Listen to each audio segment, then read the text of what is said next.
Growing up, like you said, in the South, going to a Southern Baptist church, missions was always a focus. And so from the time that I was very little, that was something that was talked about in church. But once I got to high school, we went on a youth retreat over New Year's break.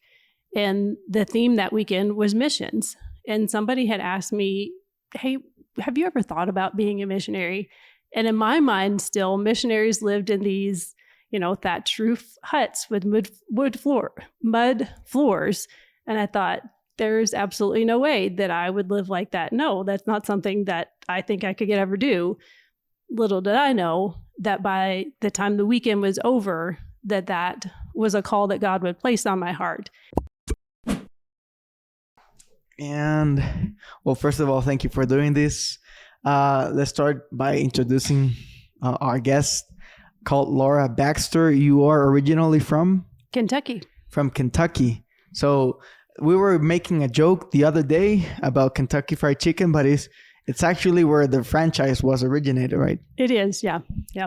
You're also famous for, I think, you're the Cowboy State. Would you be considered like the Cowboy State? No, that's Texas, right? That's Texas, yeah. We're the Horse State. The Horse State. Yes. Well, that was in the tip of my tongue. Actually, Cowboy, horse. I almost got it. Right. Well, we're called the Bluegrass State because there are times that when the sun hits the grass, it has kind of a blue contrast to it. So it's a southern state, right? Yes. Pretty conservative. For the most part, yeah. For the most part. Still. But there's a lot of people that do like ranches, that have cattle. You like horseback riding, hunting. Is that part of the culture? Oh, yes. Hunting, horse racing is huge in Kentucky. That's basically what we're known for. But so that would be it, horse racing. Right. So horses, no cowboy stuff, no hunting, horses mainly. There is hunting as well. So people that will turkey hunt or deer hunt, and right now is deer season. So that's big right now as well. Did you have a horse growing up? I did not. I always wanted one, but we were kind of middle class, so that was never in our budget to get a horse. But it's more inexpensive to get a horse in the States than what it would be for us here in Honduras, right? It would depend on what type of horse. If you wanted to get a racehorse, those can be anywhere from $500,000 to $2 and $3 million. Well, that's an expensive horse. Because yes. I remember I worked as an interpreter with some missionaries that came from, I think it was Alabama. And she was talking about how she loved horse riding, and she had like 5 horses. And I was like, because in here, that's a sign of wealth as well, like to have horses. And I asked her, like, I mean, how much is a horse? And she got them what we would call secondhand horses, not new horses, but they had a previous owner that are selling the horses for like $600. So I was like, I mean, compared to $500,000, it's not an expensive horse. Right. Yeah. It just depends on what you want it for. If you just want it for riding or. Of course. And the pedigree, the breed. Right. The parents make a big difference on price. Sure. That's what she told me. Like if she's pedigree, I'm referring to like if she has a papers of the descendants and of the, the breed, right? Right. Pure breed horse. Mm-hmm. Yes. So you are from Kentucky. You came to Honduras as a missionary. And how long have you been living down here? It will be 8 years in February. 8 years. Yes. So you are a U.S. American / Honduran missionary, believer in Christ, fellow believer in Christ. Right. Yes. So where can we start? Laura, taking you back to, I mean, we spoke about this previously. For me, I mean, it's hard to grasp the decision of position myself in that moment where you decide like to leave everything behind or just feel the call to move from the first world to the developing world. I mean, I know because I've been in missions, you get high spirits like on a 10-day mission trip. It's very nice. You get to have fellowship. You get to, dispose of your daily life struggles and worries, and you start thinking more about the other's needs. And it's easy to do for 10 days. Not easy, but even nice to do it. And you feel a great joy in doing it. But deciding to put everything aside and do it as a full-time thing, in outside of your country, going abroad, going overseas to do it, like how did you come here? Like what took you to take, how were you in that point of your life, or what took you to take that decision? What came to your mind? Because I overthink every decision I make. Every single decision I'm about to make, I overthink it. And the hard decisions, which I don't know if I've had to take one as hard as that one yet, but I assume that will be rumbling in my head. It will be a whole overthinking process. So get me into a little bit of how was it for you? I mean, that one would definitely be one that you would need to think through very well. But growing up, like you said, in the South, going to a Southern Baptist church, missions was always a focus. And so from the time that I was very little, that was something that was talked about in church, and something that, we had the Christmas offering and we had the Easter offering for missions. And so that was not a foreign, to play on words, not a foreign concept for me to do missions. But once I got to high school, we went on a youth retreat over New Year's break. And the theme that weekend was missions. And somebody had asked me, hey, have you ever thought about being a missionary? And in my mind, still, missionaries lived in these, thatched roof huts with mud floors. And I thought, there's absolutely no way that I would live like that. No, that's not something that I think I could ever do. Little did I know that by the time the weekend was over, that was a call that God would place on my heart. He didn't give me specifics to say, you will move overseas or you will do this, but I knew that missions was going to be a part of my life at that point. And so once I got then to my senior year of college, I was able to spend 2 months in Malaysia and just kind of see how a developing country, just to be around people, to be somebody that stands out, being, we've talked before, I'm almost 6 foot tall, very pale skin. I had red curly hair then. And so I didn't blend in with the people there. But that gave me a taste of just stepping kind of out of my comfort zone and being away from home. We were on the other side of the world, and to see how missionaries lived, and to think, I think this is something that if God were calling me to do that, I absolutely could do that. Something that played a big part in that was my mom's parents. All of my grandparents were Christians and went to church. But this was something that my mama passed away a month before I went overseas. But she told me, she said, I've always prayed for my children to be missionaries, but I guess that just wasn't in God's timing. And so to know that was something that she had been praying about even before my mom was born. And my aunt had said just a couple of years ago, she said, God didn't answer that prayer through us. So she started praying for the grandchildren and for the great-grandchildren. And I have a second cousin, who has done overseas missions, and she has felt the call and answered the call to missions as well. So to see those prayers, just those prayers alone, was something that God used to work through her to bring me here. People ask, why Honduras? Why not someplace else? My mom's dad started taking mission trips when I was about 7 or 8 years old. He went to Haiti, he went to Guatemala, he went to Mexico, and came to Honduras. And out of those 4 countries, Honduras was always the country that just stood out. Somebody would talk about, hey, my neighbor went on a mission trip. Well, where'd they go? They went to Honduras. But I went to the dentist office today, and my dentist was talking about her neighbor's grandson. He went on a trip. Well, where'd he go? Oh, he went to Honduras. And so to see just seemingly random times throughout my life when Honduras would just kind of pop up in conversation. And so I was finally able to take my first trip in 2014.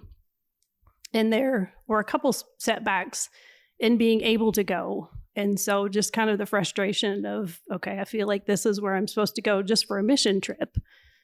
When I finally was able to go, even before the plane landed, like the plane descends, if people haven't been to Honduras, the plane starts to descend pretty quickly to be able to get to the runway. seeing those mountains come into view, I just started crying because I just knew this was where I was supposed to be. So even before the plane landed, like knowing with my mama's prayers and knowing that missions had always been a part of my life, there was just no question for me coming on that first trip. And it was great to have that first trip to be able to see what missionaries do and just to see the country and to be a part of that. And by the end of that week, I didn't have the 100% clarity, but I just kept feeling like I have to go back. I don't want to go home. I want to come back to Honduras. And so that week, I had prayed to God and I said, okay, if this is where you want me to be, I want to hear the words you need to go, and I want it to come from this specific friend. And so by the end of that week, as God is so good at doing, I was talking to that friend on the phone and they were asking, how's your heart? How are you doing since you've been back? And I said, I am so anxious to go back. I just feel like that's where I'm supposed to be. And they said, if that's how you feel, then you need to go. And so that was just kind of that final piece of the puzzle that God gave me that confirmation. And so for me, so many people talk about it being out of their comfort zone, but I felt like more for me, it was stepping into my comfort zone and finally feeling like I've loved the place that I grew up, loved my family, had a great childhood, but I always just felt antsy, like there was something else that I was supposed to be doing. And so to finally get that confirmation, that's when I felt like, okay, now I'm actually stepping into my comfort zone and I'm actually going where I feel like has been the plan all along. And so just to see, I finally told that friend a couple of years ago that they were that kind of key piece of the puzzle. It felt right. It Right. just felt right. Right. It's interesting how you mentioned it was not something like an epiphany or all of a sudden, but little seeds or tracks that God kept putting in your way, that in the end you put it as a puzzle. It was a puzzle indeed, because you were in college when the question was asked, like missionary in general, like, right, have you considered this type of life? Then the country starts resounding. Then your grandma her whole life praying for it to happen.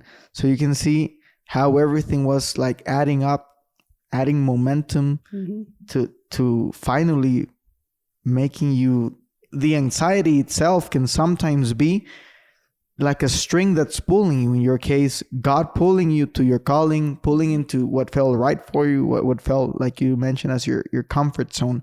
But it was like an incremental process. A lot of signals of confirmation that this was where you were supposed to be. First, acknowledging and embracing the missionary life and breaking even maybe labels or stereotypes in your mind. Because as you said, there's many times labels we put to things, or stereotypes, cliche stereotypes, or how we visualize something or picture something to be.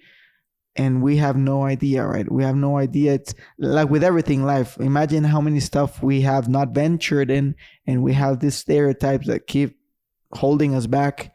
But in the end, when you get to live through it, through your skin, all that just breaks. Very, very interesting how it's in different areas, or even in different seasons of your life, in your high school life, going back to even before you were born, like in your inheritance, in your spiritual inheritance, that was like preyed upon your life. And also imagine your grandma, because we have a calling, right? Many of us have a calling. We have a mission.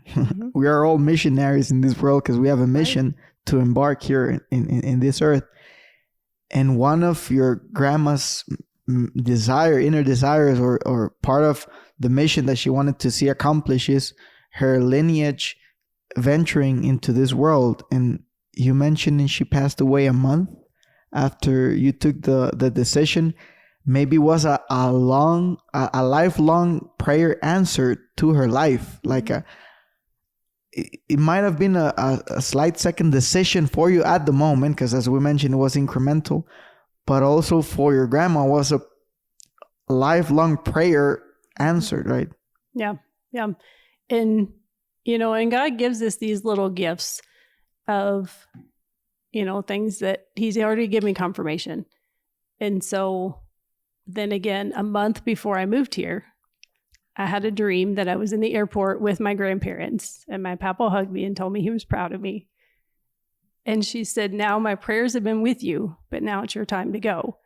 And it was just that little gift on top of that, to know, again, like you said, that her prayers for years and years and years had been that her legacy, and maybe she wasn't thinking of it in that way of, this is what I want my legacy to be. This is just what I feel God pressing on my heart to pray.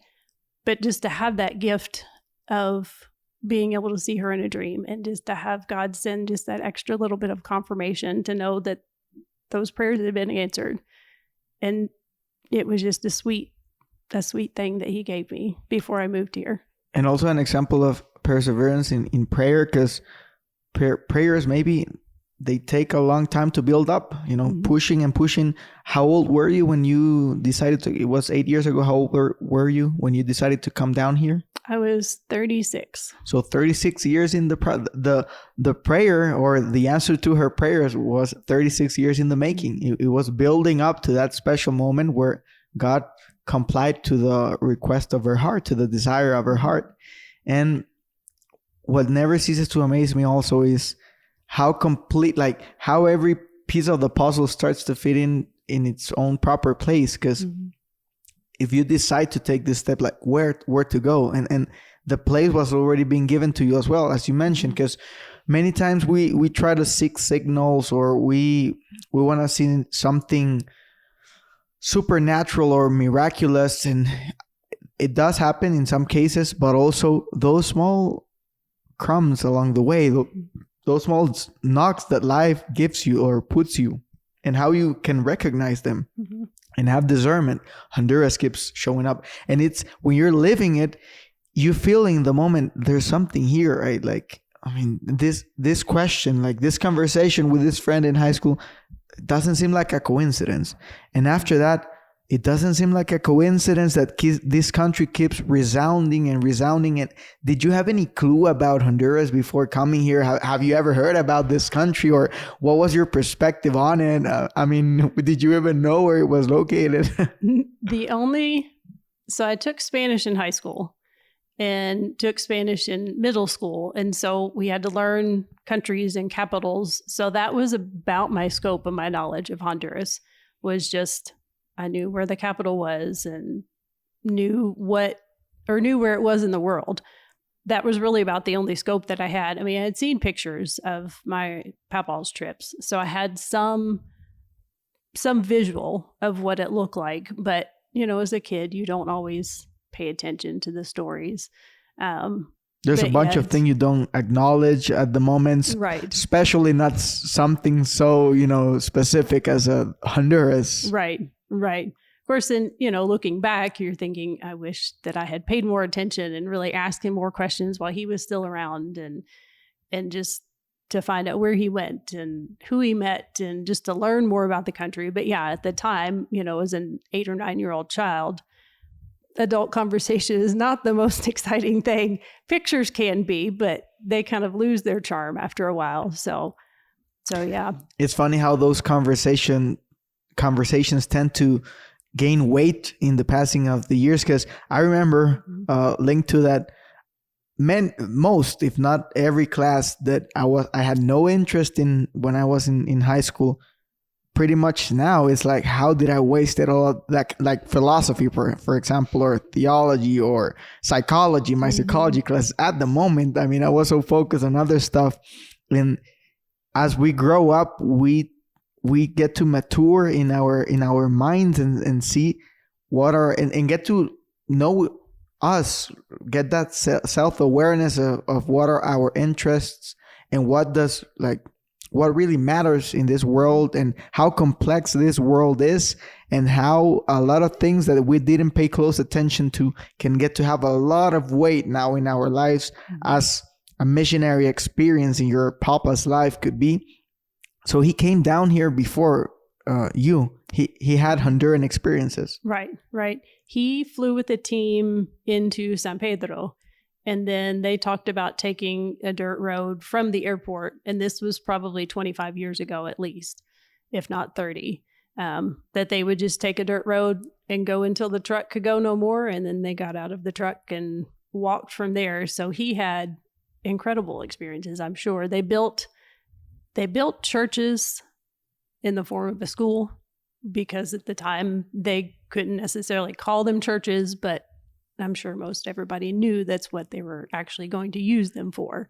So, but yeah, it's kind of cool in a way to think that, because I have spent some time in San Pedro, to think that there were probably a lot of places that I went to. Obviously, a lot of them probably weren't built when he was there.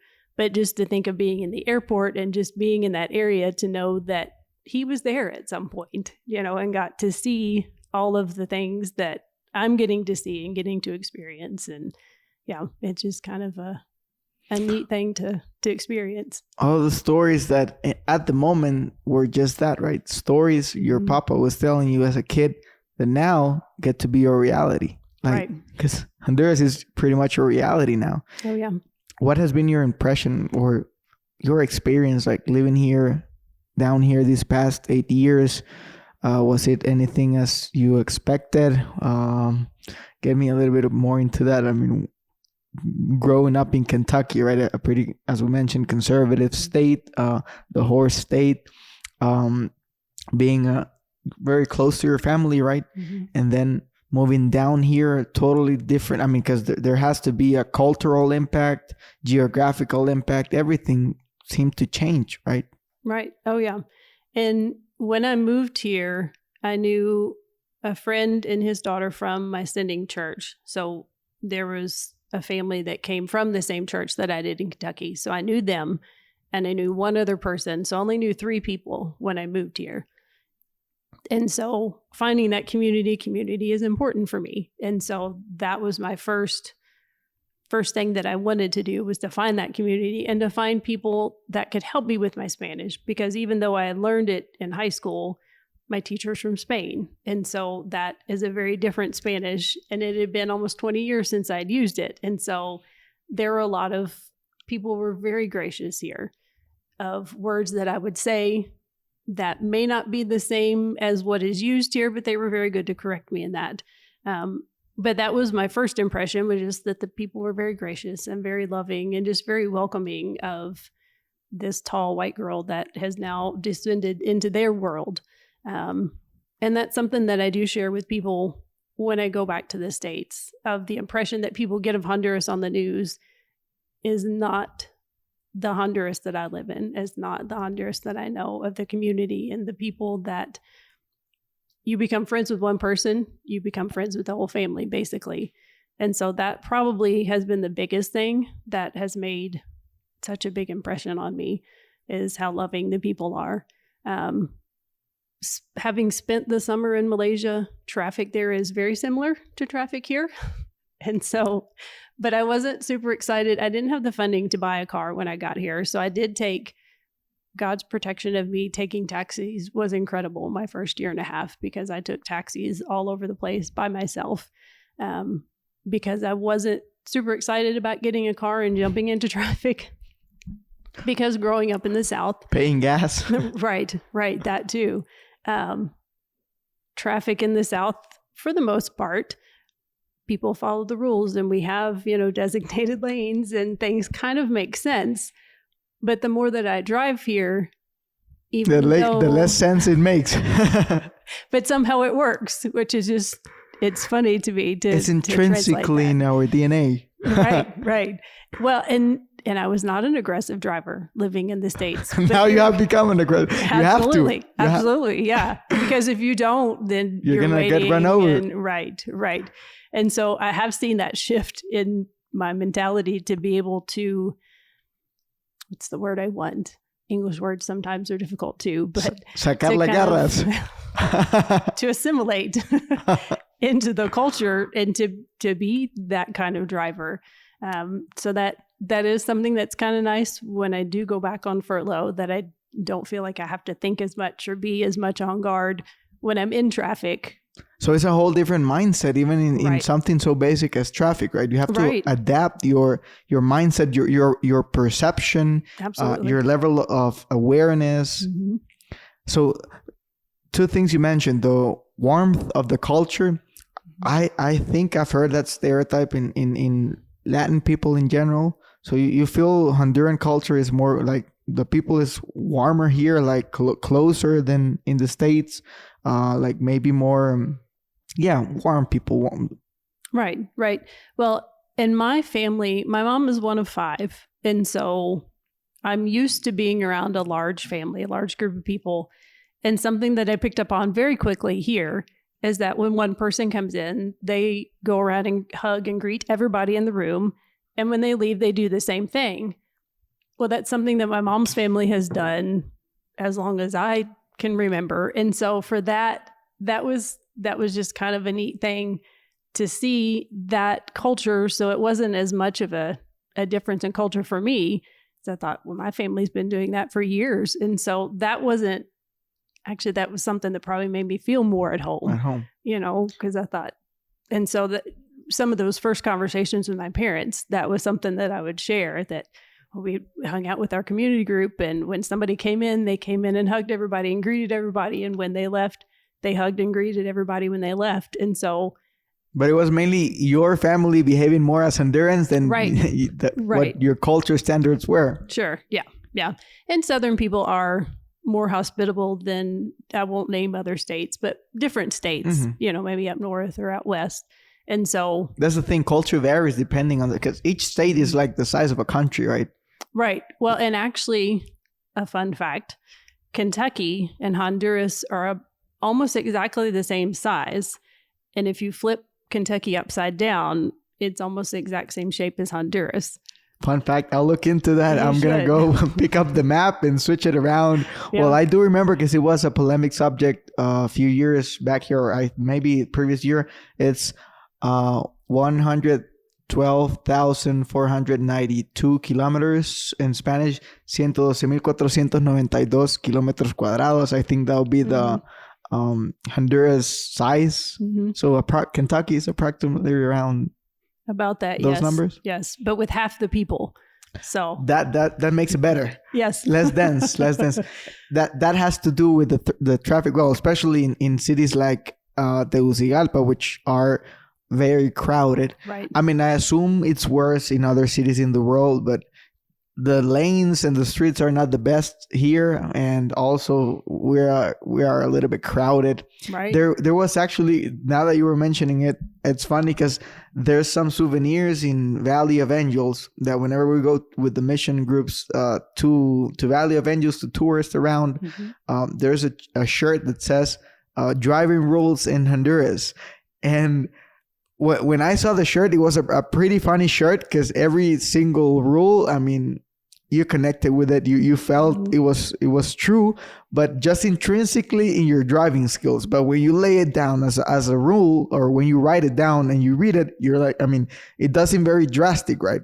Like, yeah, we normally do that. And when you expose it like that, it doesn't seem to be right, in general. As for every people, right. Maybe it's intrinsic in us. And how they kept telling us the difference in between how traffic behaves here and how people drive in here. And since it's everything I've ever known, I don't know specifically what they're referring to. One thing they do mention a lot is how we use the horn. Right. They don't use it that much. I mean, it's like you never use it. It's kind of offensive in some places to use it. Right. Well, and it's the way that they would use it. I mean, if somebody is really mad at somebody else, they will blow the horn. But to let somebody over, because the windows on the cars aren't tinted, so you can see the driver. So, which a fact I forget sometimes too, that people could actually see me when I'm driving. But we just wave, just kind of put our hand up and just kind of wave, into the rearview mirror to thank somebody. And so that's just that. In here, you're gonna listen to it every couple of seconds, right? Not minutes, but seconds, right? And I have had to stop myself a couple times if somebody let me in the States, let me in traffic, instead of honking at them, to put my hand up and wave at them, because then they would. Is that hard, like going back? Because I assume you go back and forth, visiting your family, going back to your home country. Is it hard sometimes? Because whenever I'm speaking in English or in Spanish, it gets to a point where cables cross. Right. And I'm thinking in English, speaking in Spanish, thinking in Spanish, speaking in English. Sometimes I'm doing a mix of both. When I'm speaking with bilingual people, it's even better because I can convey messages even better when they understand both languages. But when it's people that only speaks English and I'm with this cables crossed, I mean, does it happen to you with like behavior as well? Whenever because there's a way of, like you said, you adapt. There's a different mindset and behavior in how you conduct yourself here and how you can conduct yourself over there. Is it a difficult contrast when you go back? It can be sometimes, just to kind of switch, because it is a different culture and a different, like you said, different mindset. And there have definitely been times like going to the bank, or, I mean, I went out to eat one time with my best friend and the waitress asked me a question and she left and said, oh, thank you. And they caught myself before I actually said gracias.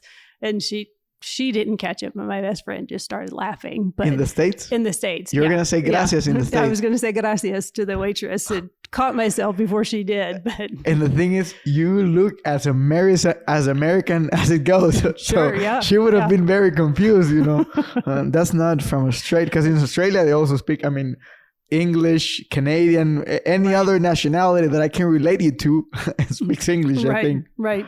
Well, and it is funny going into restaurants here, you're prepared with what you're going to say. And especially having food allergies, I have a speech prepared when I order it special. And so, but going then to the States, because I'm so used to somebody speaking to me in Spanish and preparing what I'm going to say in Spanish, that when I go to a restaurant, sometimes like the lady would come up and say something in English. Hi, what can I get for you to drink? You know how and to I say just kind of look at her. And again, my best friend said she'll have a Dr. Pepper without ice. The pitch. You know the pitch in Spanish, but not in English. Right. Yeah. That's even harder because here people, because in the States maybe they don't give you a hard time, but in here sometimes I get a hard time because I'm thinking about something or I learned some terminology in English and I can convey it better in English. And since I'm a native Spanish speaker, it's harder people to understand that. And it's sometimes I get a little bit of very self-conscious about it because I don't want to be annoying, but literally I know the terminology better in English, or I could convey the message better in English. Right. It's funny that you mentioned that it happens to you as well. Like that there can be a pitch that's easier for you to convey in Spanish now than in English. Right. Well, and I use the word pendiente often. And I've caught myself sometimes, and my parents have visited a couple times, but they don't necessarily know what that means. But I've caught myself a couple times in conversations with them that, I was talking to this person, they're going to be, okay, how do I even explain that in English now? Because I just use that so much in Spanish so there are those phrases too. And sometimes with people, I'll just kind of explain it and just say, if I say this word, that's what it means. It may just come out because it's become natural to switch back and forth and mix languages and conversations and sentences and just see what comes out sometimes. It's funny. It happens the same way to me with that same specific word, because many times I want to say, okay, because I relate a lot with Spanish speaking people. With English speaking people. So normally whenever I'm going to be aware, or I'm even struggling right now, because you cannot say I'll be pending, right? In Spanish, you would say, voy a estar pendiente. Right. Which is like, I'm going to be aware. I'm going to be on top of that. Right. And there's no way to convey it in English, right? Pending wouldn't be the word. Pending. I mean, you could say that. It wouldn't quite fit. But like to say, okay, you're going to come and pick up this mattress. I'll just kind of be available. I'll be waiting. I'll be around, maybe more Southern. So we have a word that conveys the action better, right? Right. Yeah. There's no other way like pendiente. And I didn't know that until I moved here and started speaking Spanish, that there were words that, could convey. And that's the thing better with being bilingual, or when you get, I'm only bilingual, a little bit of German, very, very rough. Very raw. But I think your way of expressing yourself expands because there's phrases, words, emotions, behaviors, even actions that you could get to convey better, or you get a better sense of it in a specific language. To put a specific example, the word pendiente. I'll be on top of that, or I'll be, I mean, I know I'm saying it in English and it doesn't feel as right as when I know what that means in Spanish. Right. Voy a estar pendiente. I'll be pendiente means like, I don't even know how to translate it. It translates kind of, I'll be on top of that, I'll be aware of it, but it does feel better to say it in Spanish. It's a sense that your brain connects it like better to the action you're doing or what you're trying to convey better in Spanish. Right. And as you get to speak more languages, I assume that gets to happen a lot. Like there's so many other behaviors, conducts, feelings, emotions that get amplified because you know how to convey more words, other languages. And it happens to me being bilingual. There's things I prefer to express them in English and other things that I prefer to convey them in Spanish because I feel you're going to get a better sense of what I'm trying to say or what I'm feeling in each or this language or the other one. Right. That's why whenever I'm speaking with a bilingual person as myself, it's easier because if I want to convey something that I could translate it to the other language, but I just know you're going to get a better sense of what I'm trying to say. If I say it in this language, you're going to get a better grasp of what I'm trying to tell you. Right, right. And I feel like there are definitely times because I do have to think in English and then translate it back into Spanish in my head before I speak it. And so I do think there are those times that sometimes our brain just kicks into Spanish mode and it just, okay, I'm going to say it because that's how my brain is translating right now. That's how it's working. We're going to go with it. And so, yeah, I do think there are those times that it's just easier. This is how the language my brain is thinking in. So this is the language that's going to come out. So you've gotten to that point because we have a friend in common, Pastor John, and whenever he's preaching, I've heard him use some Spanish words, and I know I get a sense that it's because he felt in his heart it was easier to convey it, or you will get a better sense of the feeling in Spanish. Have you gotten to the point where there's phrases in Spanish you prefer to convey them in Spanish? I've had a few. I can't think of anything right now, but you've had those moments, right? Like, and to know, depending on what group I'm with, to know this group is going to understand it more than maybe another group. So I have definitely had those moments. So, but I've heard it's what they say, that you have truly arrived when you start dreaming in Spanish. And so a couple of years ago, I had my first dream in Spanish. I don't know exactly what was said, but I know in the dream it was Spanish, or at least I thought that's what it was. So that's very interesting. I don't know if I've had a dream in English. Now you got me to think. You're going to be more aware now. Pendiente. I'll be more pendiente of that. I'll be more aware. Because, the thing is, whenever I learn something, such a complex and weird phenomena, right? Whenever I learn something in English, when I'm trying to convey it, that's the thing. Even though I'm a native Spanish speaker, if I learn the terminology, let's say I listen to a podcast, it was a neurobiology podcast, it was a fitness podcast about training, whatever that might be. And it was good knowledge, good content, and I got a grasp of it, and it stuck in my brain, and I want to express it or transmit it. If I learn in the language that I learned it, it's in the language that I'm going to try to express it. So even though I'm a native Spanish speaker, I'm thinking about the terminology in the language that I learned it. Mm-hmm. So when I'm conveying the message, I'm interpreting it in my brain. So it's easier for me to explain it to you in English if I learned it in English. Right. Whenever you live something, an experience, if you lived it around Spanish or English speaking people, it's kind of easier to get the sense of what you were living through in the language you were living it through. Like, let's say you're having a fun conversation, there were some jokes around, and then you're trying to tell what happened last night to some other friends that speak on another language. Mm-hmm. It happens to me that it's easier to explain whatever was going on, whatever jokes were said, because I lived the moment in Spanish or in English. So it's funny how language can get to be a whole different experience in of itself, right? Because I assume, as we mentioned before, living in Honduras is a very different experience than living back in Kentucky, but also living in Spanish, living your life or conducting yourself in a different language can get to be a whole different new experience, because you, as we mentioned with the word pendiente, you get to convey or make some connections with your mouth and your brain of feelings, behaviors that maybe you didn't experience before.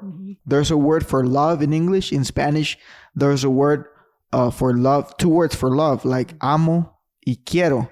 So I know in Spanish the difference, and I know when I'm conveying to someone, when I say that, when I tell them te quiero, or when I tell them te amo, I feel the difference. My brain recognizes the difference of the feeling that my mouth is conveying.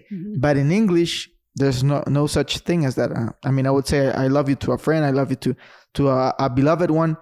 In Spanish, I would use te amo like with much more care, more delicately than quiero, right? And that's something that does not exist in the English language. Right. So you get to have different experiences, get to acknowledge or get to know different feelings, different emotions. I don't know how to explain it, but you get the sense of what I'm saying? Yeah, for sure.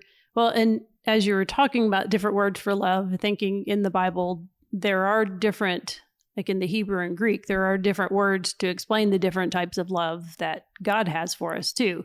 And so that gives it more meaning and more depth behind the word, instead of just saying, oh, I love this or I love that. It gives it more of a context and more of a depth behind that word. And to understand in certain words, you want to convey this, and you want to make sure, especially if it's somebody you're just meeting, you want to make sure you use the right word, and again, people have been gracious if there have been times that I have said the wrong word in the wrong context.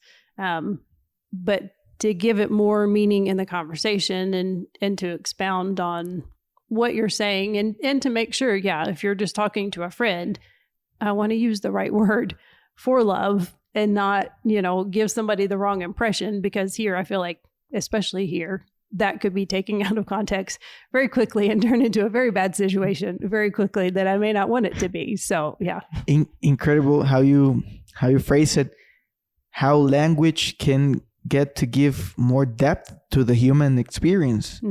And leaves me thinking, how great would it be to learn more languages? Because it will give more depth to my expression, to the way I express myself.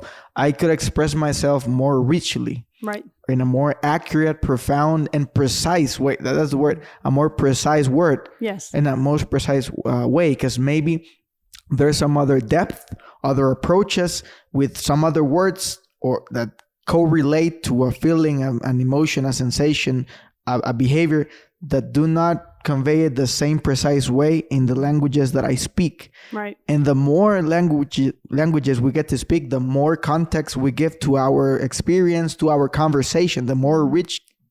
It would be very, very interesting to hold a conversation between two polyglots, right?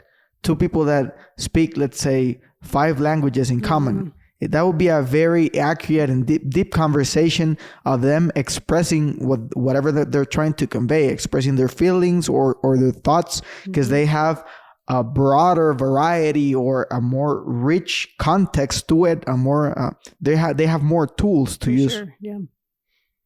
And I think that's one of the experiences as well that have added up to your life in living here in because you could be a missionary in an English-speaking country, right?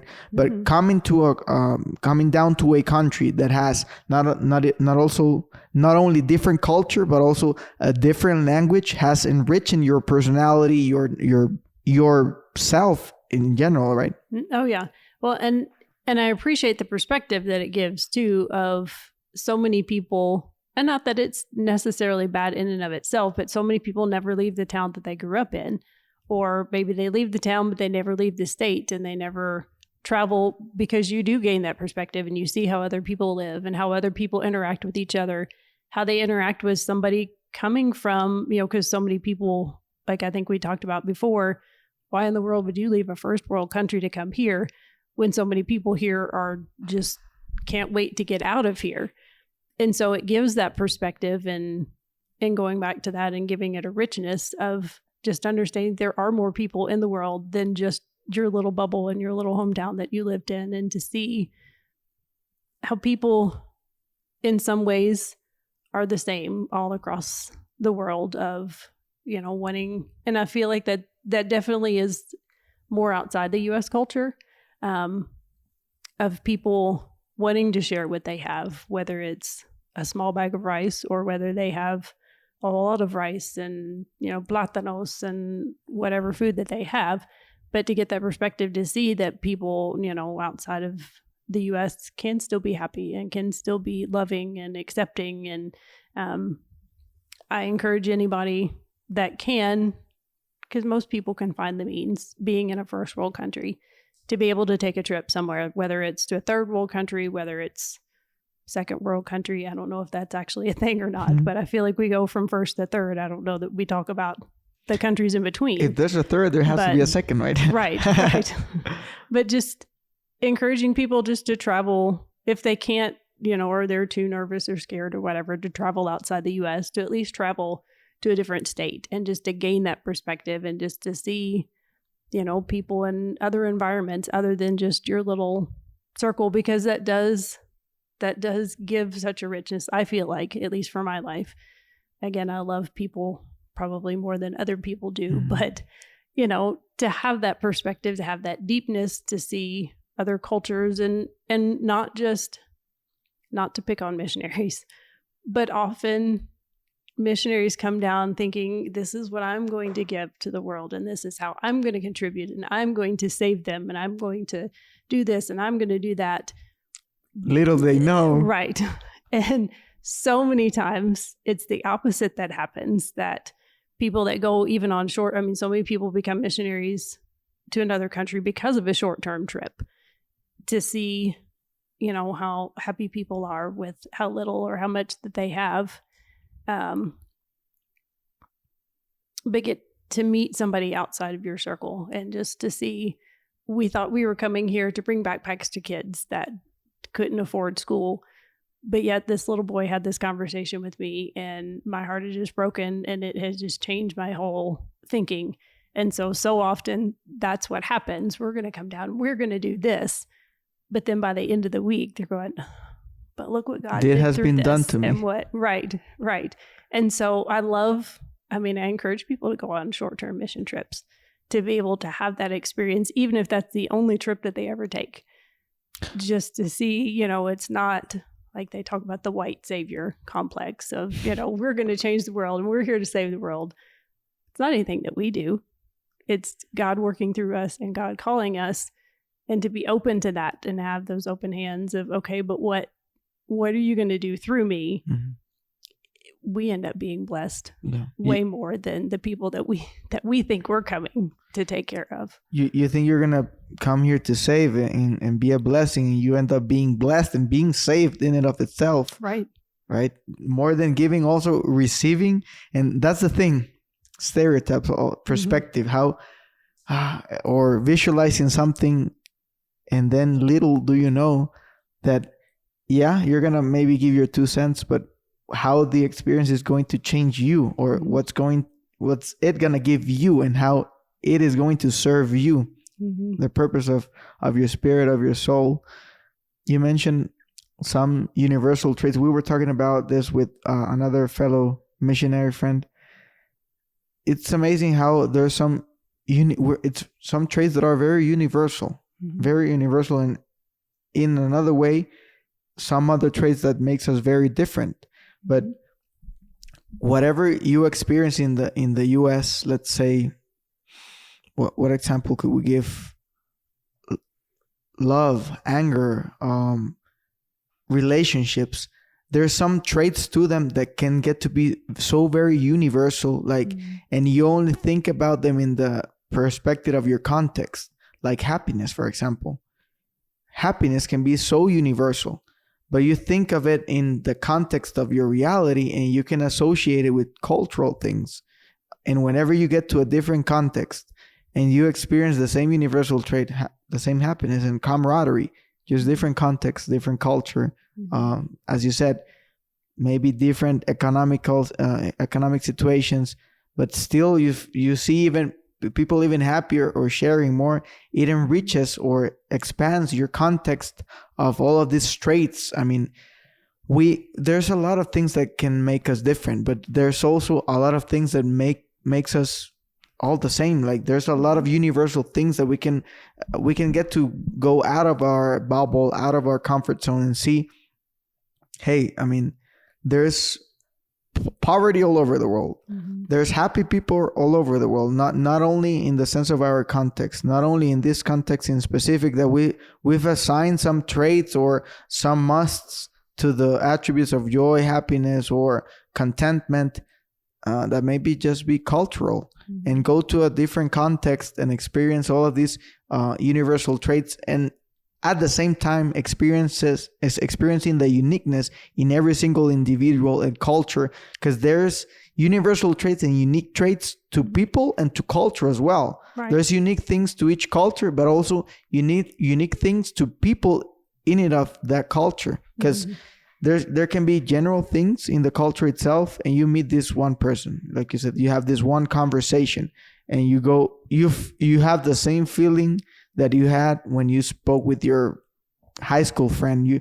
You experience this connection with this person, and this person is thousands of miles away than where you grew up. Mm-hmm. And you can get to say, I would have never met this person, and this person makes me feel the same way. This feeling I felt for my high school buddy, for my high school girlfriend, I'm having the same genuine conversation with this other person in a different language, different social, cultural situation, and how love can get to be so universal, but at the same time, how unique can that person get to be? And you would have never known that person if you would have never gotten out of your comfort zone, out of your context, the context of your culture, of your geographical context, right? Mm-hmm.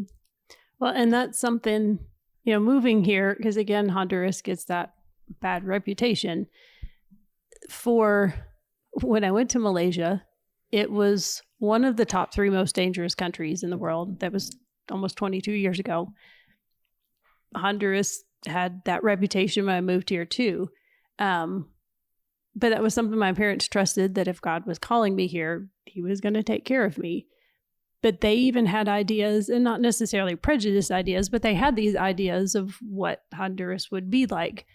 But once they came here and actually met the people and met my community, excuse me, and to see where I lived and get to meet the people that I worked with, and even the same for some of my friends from my sending church, their perspective then was so different of, well, it's not at all what I thought that it was going to be like. And to see families are still families wherever you go. They're going to be tight-knit families, and they're going to be families that don't get along and they argue all the time. And, but you still see mothers who love their children and would do anything for their children here, and families that still get together for the holidays, and everybody's there, the whole extended family. And so you think of Honduras as so far away, yet mm-hmm. you get in the midst of it. That's what I was making allusions to. Right. And you celebrate Christmas. I mean, families argue, they're close families, things that are so universal and so mm-hmm. The faces change, our ethnicity maybe changes, the geographical context changes, right? But it can get to be all the same. Traits that are so universal, mm-hmm. and there's the unique aspect in hand. Like there's a dichotomy to that, right? Because there's also something unique, even though you're experiencing the same things. That though we are a developing world, and maybe the GDP may vary, may change, or make even language, whatever. Mm-hmm. There are things that are so universal as family, right? As camaraderie, as fellowship, even getting together, how tribal we get to be sometimes, right? Mm-hmm. How, as you mentioned, one of the most important aspects when you came down here was community. How intrinsic that is in our genome, in our nature. That's in human nature, regardless of being Asian, European, American. It's very intrinsic in our biology. Mm-hmm. Yeah.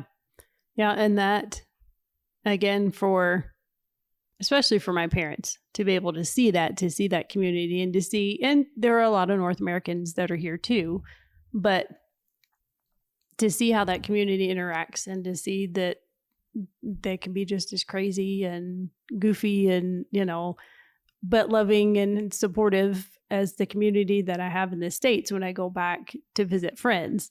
And so, yeah, for them, and I asked my mom, I said, so was it just like you thought it would be? Was it not at all like you thought it would be? And she said, some of the things were exactly like I thought it would be. But she said, then there were a lot of things that weren't, just again, to meet the people and to see how loving and accepting and, oh, well, Laura, so why don't you come over Friday night and we'll fix supper for you? And, they don't expect you to bring anything when you come. Like, they would almost be offended if you brought a cake or a pie with you, for dinner. But yeah, to see that people are just the same, and want to share what they have and love meeting, you're a friend of hers or you're a family of hers, then you're family to us too, which was something that they really enjoyed getting to experience when they came. And it has to be weird for you. Like, I don't know if your brain is very aware at the moment, let's say having a cup of coffee. I've been to very poor areas, to very poor neighborhoods where maybe they're using a different device to cook it, something very primitive, in contrast with an electrical oven, coffee maker, whatever you cook in.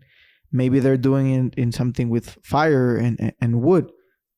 That can be the different aspect of it, but still we are having fellowship. We are having a cup of coffee. I mean, it might be not a sealed coffee in a bag. They might have planted the coffee and they have worked it in and of itself, but still we're having the same moment, just maybe different materials being used as where we are sitting, different ways of cooking, different ways, or that the atmosphere, the physical atmosphere might be different, but the essence is the same. I mean, we are enjoying each other's company. We are enjoying a drink, a cup of coffee.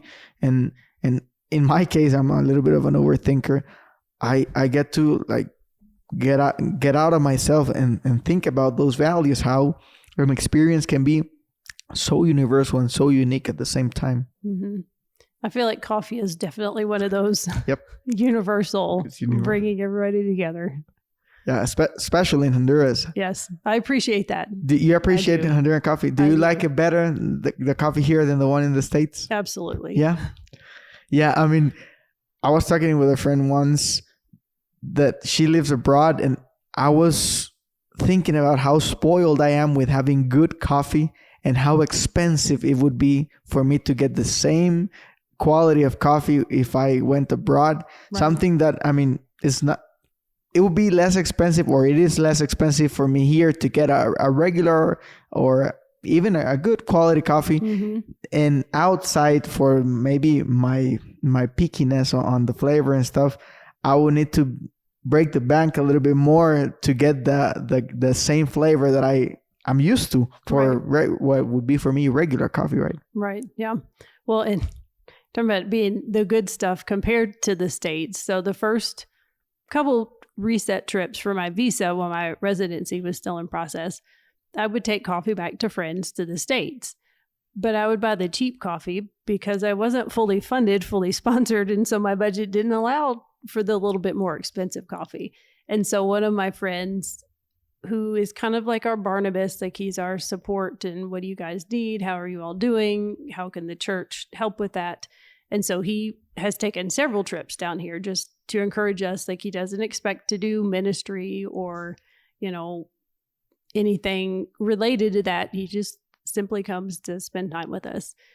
And so his first trip here, he tried some of the more expensive, the better coffee. And so I get this message because he's hanging out with our friend. And he said, so now I understand that all of those trips, you were bringing me the worst possible coffee that you could bring back. He said, you can't ever bring that coffee back again. But you loved it. But he loved it. I can guarantee. Because he didn't know any different. Right. You don't know any better. Right. And that's what he said. He said, now I know because I've had the good stuff.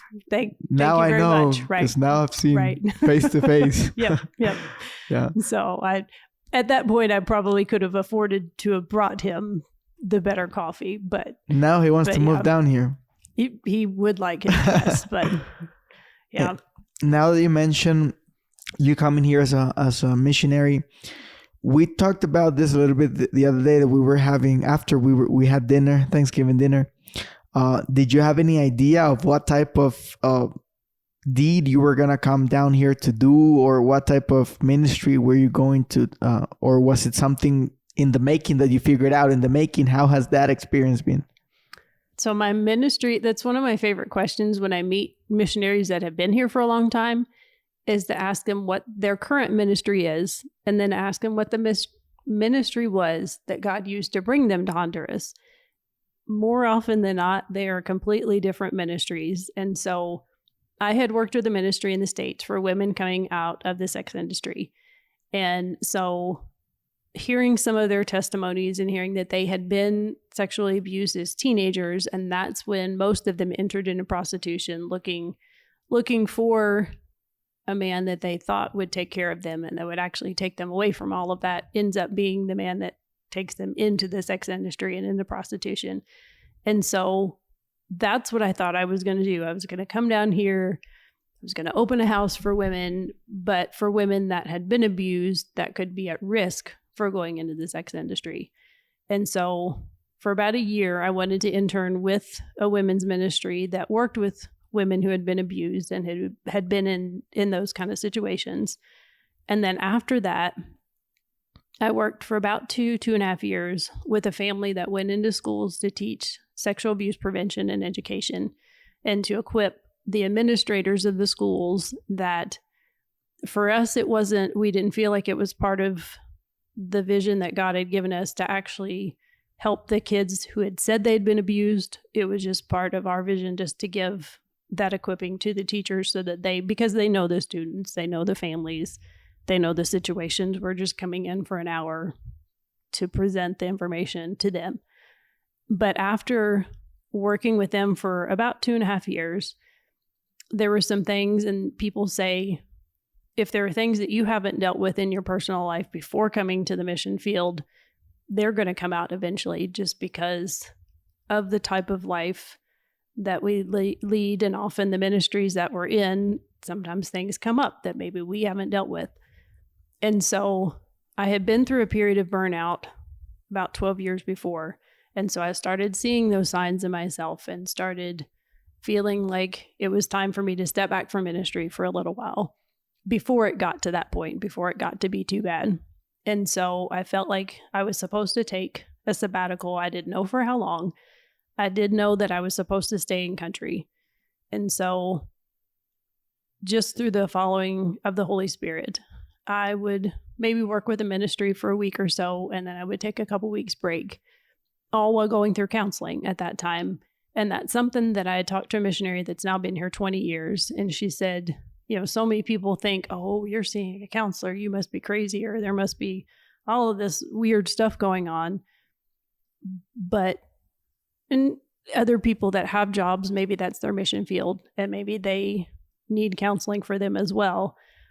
But to see, we can get overwhelmed with so much need and think, well, I could help this person, and I have the means to do that. It can get overwhelming.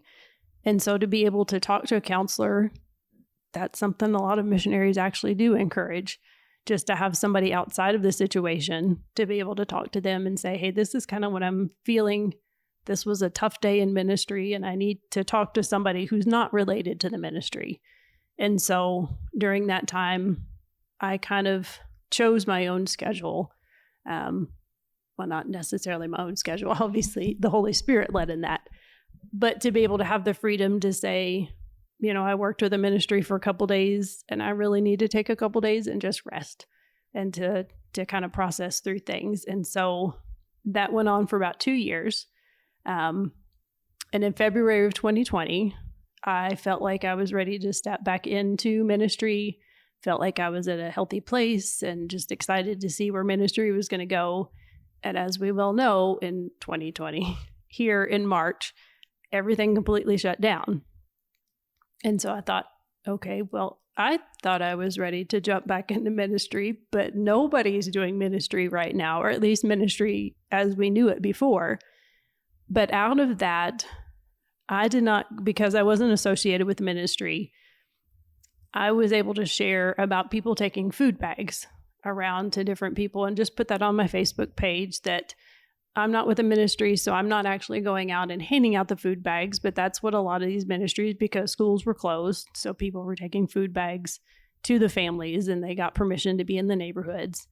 And so just through sharing that, not asking for money, not asking for the provision for food bags, people started sending me money and said, one guy sent like $500 and he said, you know the people, you know the ministry, you distribute this money to the ministries you feel like can use them to take the food bags out. And so I started seeing this idea of, and I'd heard of missionary care before, so it wasn't a new concept, but I started seeing more of, especially during that time, of missionaries that were burnt out or just frustrated because they couldn't go do ministry as they had previously known it. And so starting to see how God was changing my heart and changing my ministry. Some things I was already doing. I was already house sitting for people years before I went into sabbatical, or taking care of their teenagers. And so out of 2020 and coming out of my sabbatical, that's when I say my ministry, none of it is our ministry. It's all the ministry that God has called us and allowed us to do. But started seeing this thing of missionary care, of opening my home up to missionaries and allowing them. Had a friend come one time that had just had one of those days and just needed a space away from their home. And so obviously the female, it was not a single male that came. But she just came overnight and stayed overnight. And we really didn't talk a whole lot that day. She just needed some space. And so seeing how necessary that was, especially because of 2020, when people were so isolated and not able to be out and about and live life as they had been used to. So to be able to continue taking care of teenagers and mentoring teenagers all kind of came from me going through a sabbatical. And I had great people around me to help me through that. But to think that there may be some missionaries and pastors that don't necessarily have that community around them. And so, and there have been things that aren't necessarily spiritually related. Like I helped a family moving from Rotan to here. I drove them around for 2 days so that they could look at houses. And so it's not all, being a spiritual respite for them, but to just as things come up. And so I don't have a specific schedule, daily schedule, but just to be a resource, because I am a people person. I know a lot of people in country. And so to be able to say, okay, there's this person over here who has this need. I know this person over here does this ministry, and to connect the two, to be able to be that resource. Well, I mean, I get what you say when you mention it's not spiritual, but in and of itself, it can get to be very, very spiritual, because Sure. When the term missionary, you could think of as someone who comes down to help, someone who comes down to give themselves.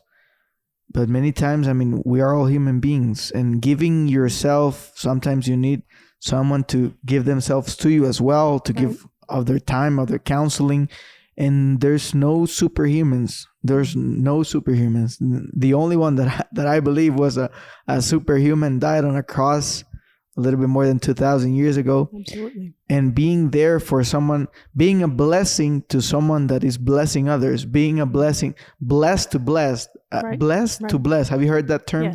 Yes. So it can get to be overwhelming. Imagine living off being there for people in need, being present for people's needs. And we live in a world that is so broken. And not only missionaries, but human beings get to experience the awareness at some point in their lives, the awareness of their brokenness and how the world is broken. And imagine going through all these tough scenarios, like going to the hardcore scenarios, going to the most broken scenarios of the world. I can get a sense of why it can get to be very overwhelming. And sometimes, as they are a blessing to others, as they are helping others, they need help in themselves as well. They need help. Not only, as you said, it doesn't have to be any material help. It can be something so easy as being there for them, as a conversation, as a little moment to not escape, but refuge yourself from tough realities, burnouts, whatever that might be, or just being present to serve. Because I have always had this concept as well. People that come or that go to be a blessing to others, wouldn't that be great to be a blessing to them? Help people that are helpers in themselves. Because isn't that also a greater deed, a greater task, like to help the helper, to be present for those that give them their lives to other people? Like, who is there for those people? So it is spiritual in a very deep sense. I think it can get to be very, very spiritual. And it's funny how burnouts, you can experience burnouts in every area, right? In every industry. But in the missionary, I mean, being a missionary, as I mentioned before, being present for broken people's need, or people that you're gonna experience, or you're gonna go through experience with people that have lived through tough situations. Like you're setting yourself to go into the deepest of the brokenness, to the lonely, to the poor, to the abused. From your experience, I don't know if that can get to be overwhelming. Like, you get to feel that whatever burden they're carrying, or whatever scar, or how can I convey this? An injury in their souls from their past, you can get to a point of empathy that you feel it as yours, and it can get to be overwhelming. Yeah, absolutely. Well, and that's something, I mean, people say empathy is a spiritual gift, but that's definitely something that I tend to pick up more on how people are feeling. And so I do have to be careful. Obviously, I'm in a better place, a healthier place now, to be able to be with people that have, that they call it caregiver burnout, or there's another term, but the English word is not coming to me right now. But people that do get overwhelmed by seeing all that they need, or being with kids that are from, I mean, there are so many kids that are from such tough situations that if they're constantly in that, and they're constantly giving of themselves and pouring into those kids, then they are going to hit that burnout. And for me to be able to be in a good place, because I do tend to then pick up on what they're feeling. And sometimes I'm learning more. I mean, we're always in a growth process and a learning process. It's part of our Christian life. To learn more how to separate that of, is this something that I'm feeling because it's something I'm feeling, or am I feeling it because it's coming from somebody else and there's a reason that I'm picking up on that? Is it because I'm supposed to reach out to this person? Is it, I'm supposed to give them some kind of care?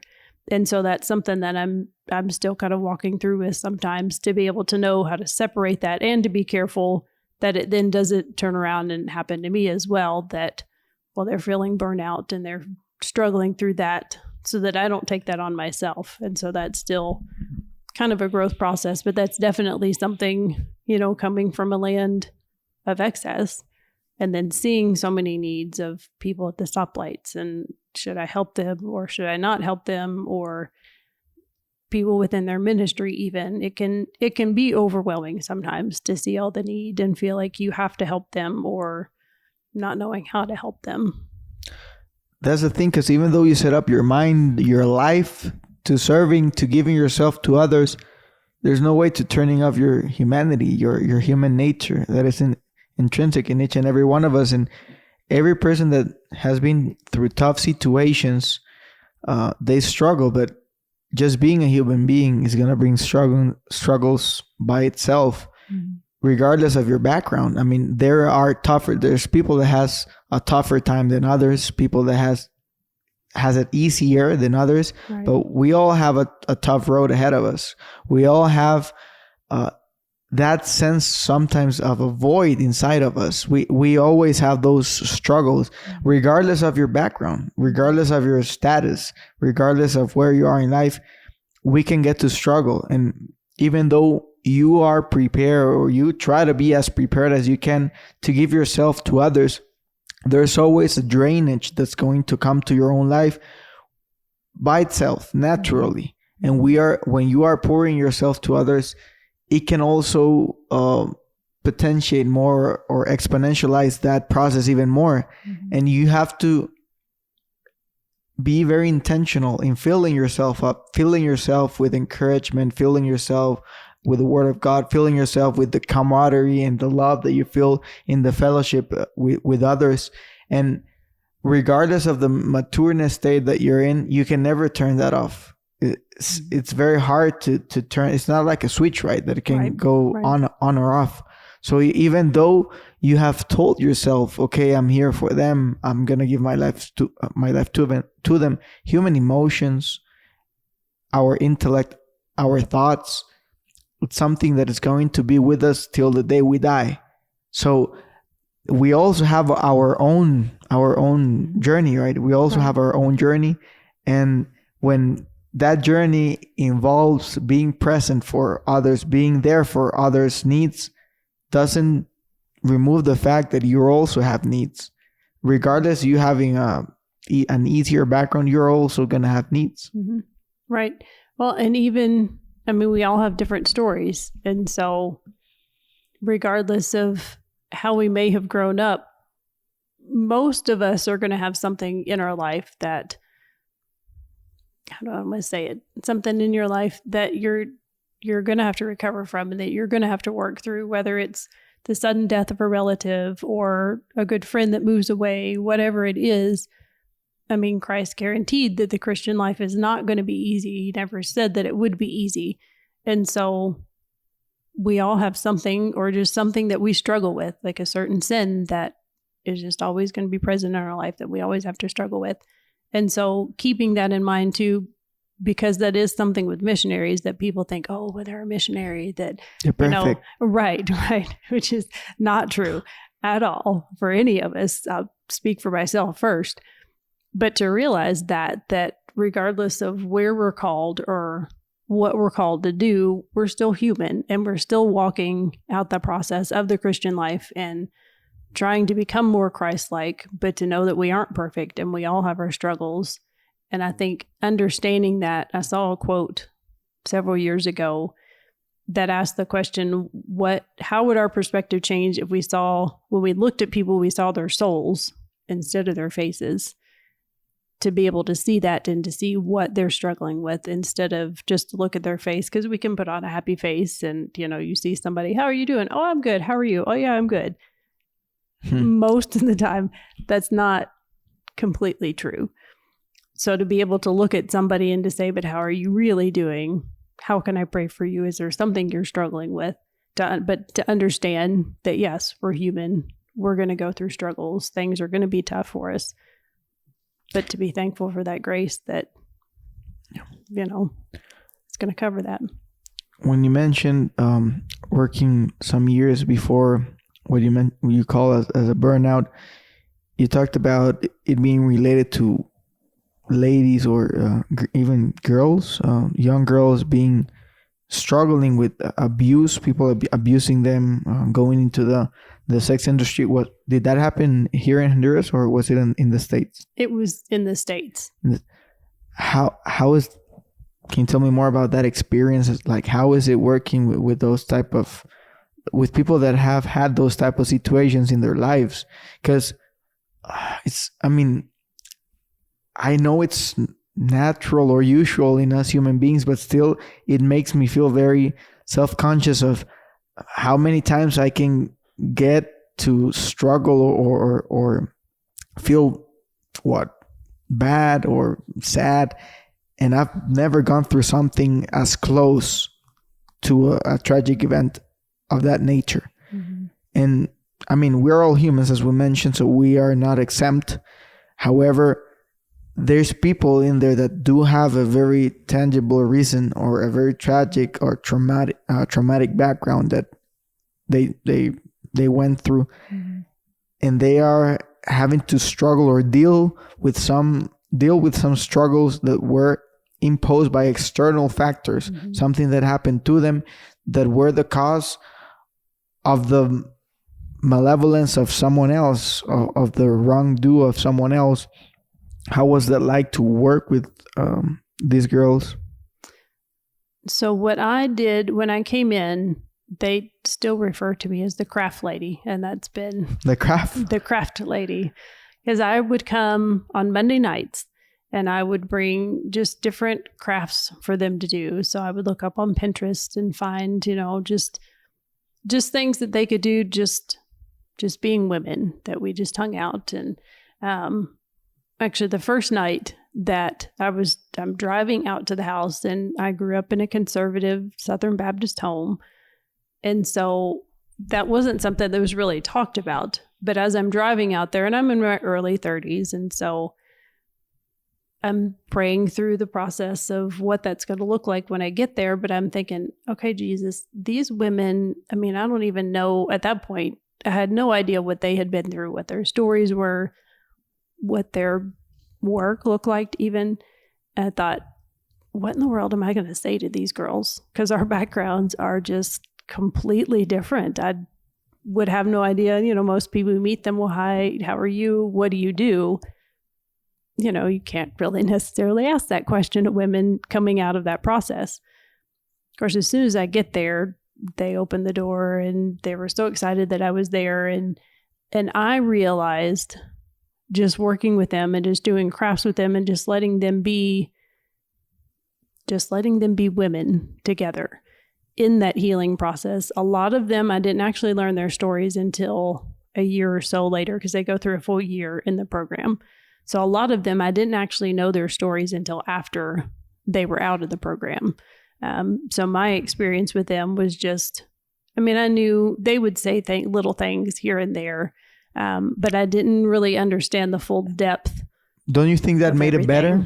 I think so. Because it took away any prejudice or predisposition you might have had if you would have known the story. Oh, yeah, absolutely. And sometimes I think that's what they need, or what helps them the most, just having a regular human interaction with another human being without their background, their trauma, or whatever issue they have being part of the equation, right? Right. Oh, yeah, for sure. And I think that was good for them, even just in building a relationship with me, because they didn't know anything about me. They didn't know my background either. And so regardless of what it may or may not have been, but yeah, just to have somebody that just saw them as God's creation, instead of, oh, well, this girl that did this and then she did that and then she was with this many people, or this happened to her prior. And I think it all goes together. The people that ran the home, that did counseling with them and did go more into their background and more into their struggles, but then to have somebody that just, this is Mary and I'm working with her today and she made this really pretty card or book or whatever. And so, yeah, I think that plays a big part in it as well, too. Because maybe just for that day, that night, that evening, that afternoon, she was Mary, the girl with whom I made a bracelet or whatever. Not Mary, the girl that has been abused or has slept with this or that, or this many people. Right. She was another regular woman, just as you, different backgrounds, but in that present moment, just having a human interaction. Right. And that's many times what we need, right? Just refugee from whatever issue or struggle we're having. And because we are humans, many times we don't know how to approach situations. And whenever we have that input, that's what I'm telling you. Maybe it was a good thing you didn't know anything about their background. When we have that input, something in us just predisposes us and makes us want to help, and we can get to work the other way around. It can get to be counterproductive because we are so focused on, okay, how do I have to behave with a person that has gone through this, and this? And maybe the solution was just not thinking of that person, of a person that has gone through this, and this. Just thinking of them as another human being, as your parents, as your siblings, with with whom you would have a cup of coffee, play some board games, and just hang out with them. Mm-hmm. And removing your anxiety of the equation of trying, how can I help this girl?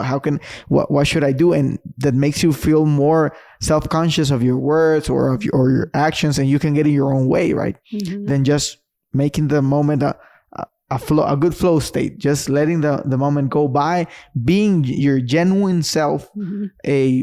We are all damaged in some way, but sure, yeah. a person that maybe has a different scenario than what they have lived through, that interacts with them. Mm-hmm. And just letting yourself be carried away in the moment with them, and having a regular afternoon together. Right. Can be the best type of help.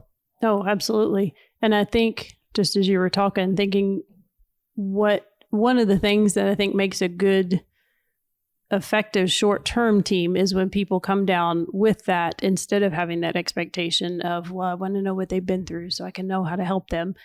I mean, kids are kids wherever you go. And so most of them, if you're just playing with them or just play a silly game, even if you don't know the language well, because I've seen that with people that don't know Spanish, the child doesn't know English, but they find some kind of fun game, and they're both laughing and having a good time. And for that moment, they don't know what that child has come from, what kind of home they've been in, what kind of home they're going back to. But just for that moment, they can just play and be silly and just be a kid for just those few minutes. And so I think that's important too, not to come in. Obviously, if that's some place that God has called you to work and to be there long term, then you probably are going to have to learn what kind of family situation, so you can know how to pray for them and how God may be leading you to help them. But I think that is very helpful with short-term teams, that people come in that they don't need to know everything that the child has been through, just to come in without that expectation and just be people and be silly together and have fun. And I think that's important too. Yeah.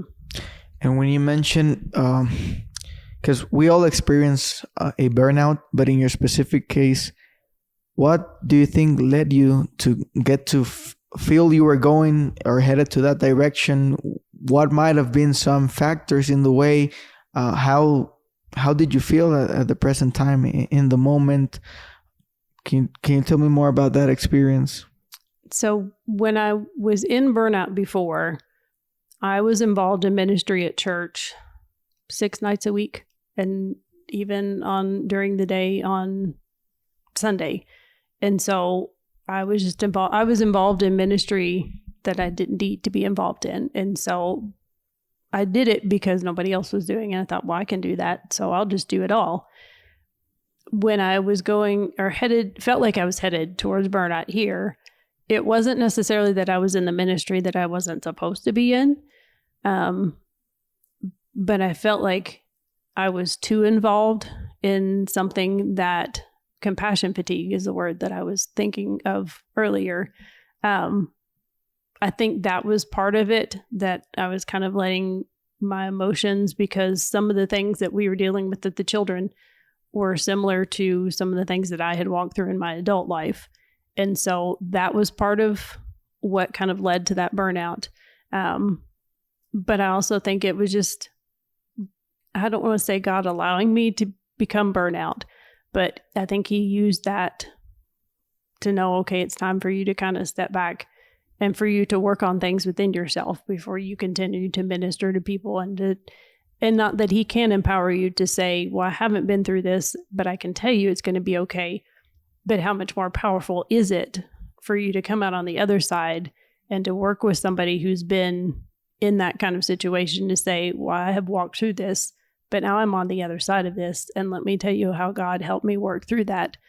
But I think compassion fatigue was probably the biggest factor of leading me into that burnout, and just seeing I had kind of lost the joy, really, of serving. Compassion fatigue, as in the sense that you related to a certain struggle someone was struggling with at the moment, or a struggle that person was experiencing that you got to felt it as your own? For me, probably feeling more like it was my own. And so going through that with them, but then also because I hadn't dealt with that in my own life from previous experiences, I would think, okay, we're going to the school today, but I don't really want to go to the school today. I would really just rather stay home and not do ministry. And so a big part for me was just, I had kind of lost that joy of serving, and not that, you have to be every day, oh, we're going to serve, we're going out to this village, we're going to do this. I mean, it's great if there are those days. There are those days, but it was more like it was almost a burden of, we have to go again. Okay, we're going in, we'll do the thing, we'll talk, we'll whatever, and then we'll go. And so that was a huge thing for me, because I love to take care of people and I love to be around people. And so for me to almost dread it in a way of going in to do ministry or having ministry meetings, because most of the ministry meetings were actually kind of fun. So it wasn't, because meetings sometimes can be, we're going to talk about budget today. So it's going to, That happens, I think, in every industry, right? Right. Meetings can get to be, especially budget meetings. Right. And so that was, to answer your question, the biggest thing for me was just, I didn't have that joy of serving and was not looking forward to, instead of, okay, we're coming expectant of what God's going to do. So I think that was probably the biggest thing of, I just didn't want to do it. You mentioned you have a heightened sense of empathy. So imagine, I don't know why I think people with a heightened sense of empathy oftentimes get exposed by God, by life, to the people with toughest scenarios. And so you get this heightened sense in of yourself, and you also get to be exposed to situations that are going to bind to that heightened sense of empathy, and sometimes can make it all even worse, right? Not worse, but a stronger load to carry, which in a way is a door to growth. And I know it happens for a reason, right? Because maybe you have that characteristic, the trait, or the skill of being there for that person. But in another way, it ends up being a double burden, because you get to have more empathy for the struggle that person is going through. And on the other hand, you're also being constantly exposed to different people that are having this type of tough struggles. Right. And also, voluntarily going out of your comfort zone into the missionary world. I think that's something that you get exposed to it. You voluntarily expose yourself to it. And you having that heightened sense of empathy can also sum up to the fact that it can get to be overwhelming at some times. Right. And we are always in this process of constant personal development and growth. And though you are helping someone else, it doesn't mean that you're not also on your personal journey of growth and inner healing, because it's not like a place where we arrive, as you said, and now we can get to serve. It's all in hand. Right. We are being healed and then try to be there for someone else. We need someone to be there for us. We are having these inner processes or inner seasons in our lives as we are there for other people as well. Right. And yeah, we do go through those seasons of having everything that we need and feeling like we're doing great with ministry and we feel well and relationship, you're going great. And then you go through those seasons, like they talk about the mountaintops, and you go through the valleys, and we all go through them. And I think being aware, becoming more self-aware and understanding when you do need to step back, or just to say, I would love to be able to do this, but I need to take the day off, or I need to take the evening off.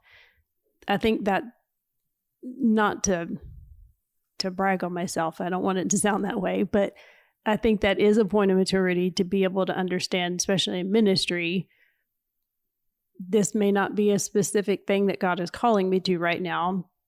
I think it's great. I think you should go, but I need to take the step back. And so being able to recognize that in yourself can be very preventative, and not taking on too much or taking on somebody else's burden, even if it's well well meant, yeah, to help somebody. But yeah, you have to be able to have that clear direction and that clear understanding of this specific time or this specific ministry or meeting or whatever it is it meant for me at this time? And it's very hard when you're living through the experience in your own flesh, like your own self, to have that discernment. Okay, maybe this is something I have all the good spirits to do, but it's not something that I am meant to do. Mm-hmm. It's not something that I'm called to do. And because you can get that sense of self-consciousness of, am I under delivering it? But sometimes you want to spread yourself thin. So having that discernment to get to that perfect state where you are doing what you are called to do and not spreading yourself thin, but not under delivering, right? Right. It's easier to say than it is to do at the moment, because it involves a lot of factors, and also each personal scenario would be different for each and every one. Everyone has to, I think, analyze their situation individually and get to their own conclusions with the help of God and the Holy Spirit. If someone would like to help or support the ministry you're coming down here to do, whatever you're doing right now, helping with the caregiving to other missionaries, or maybe filtering some help to other ministries, how would they be able to help? So probably the easiest way would be to go on Facebook and look for Joanna Ministries, Inc. Incorporated, Honduras.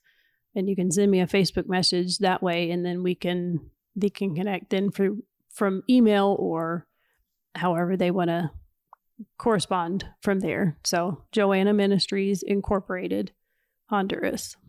And you explained it to me the other day, but I do want to close with the explanation of that name. How did it get to that ministry? How did you get to the name of it, or how did you visualize the name of Joanna's ministry? So Joanna is only mentioned in the Gospel of Luke, and Luke is one of those that he is one of the only one of the Gospels that talks about the women who were disciples of Christ.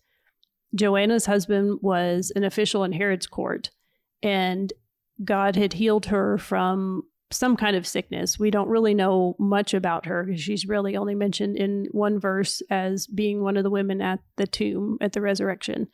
But because she was healed, she devoted then her life to being a follower of Christ and supporting his ministry.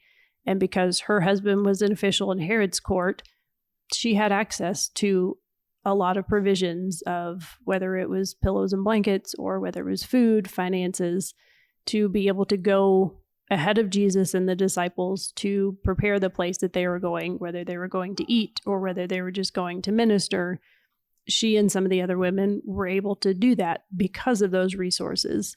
And so because God has brought me through so many things and he has healed me from so many things in my life, and because I have resources available through supporters, through churches, through friends, I'm then able to help other missionaries and to kind of maybe not necessarily go before them in their work, but to be able to support them. And so those names kind of corresponded and all just kind of came together, just kind of woven in that to be able to support other missionaries and even churches and ministries.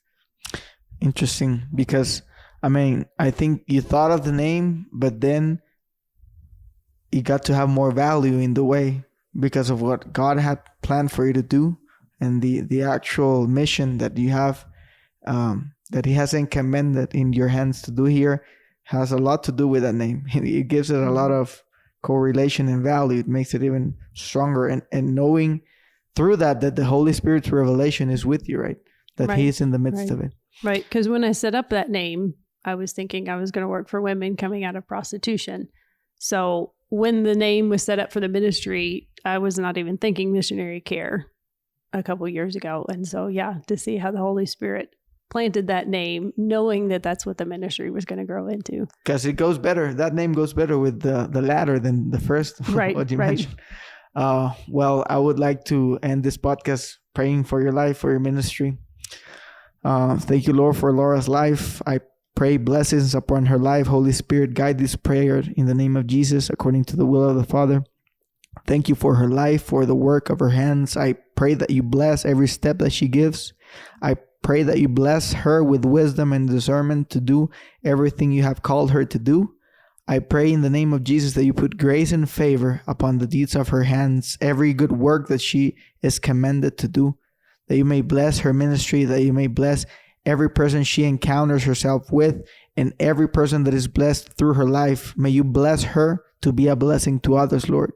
Thank you for your Son. Thank you for that sacrifice and for the gift of salvation. In Jesus' name, amen. Amen.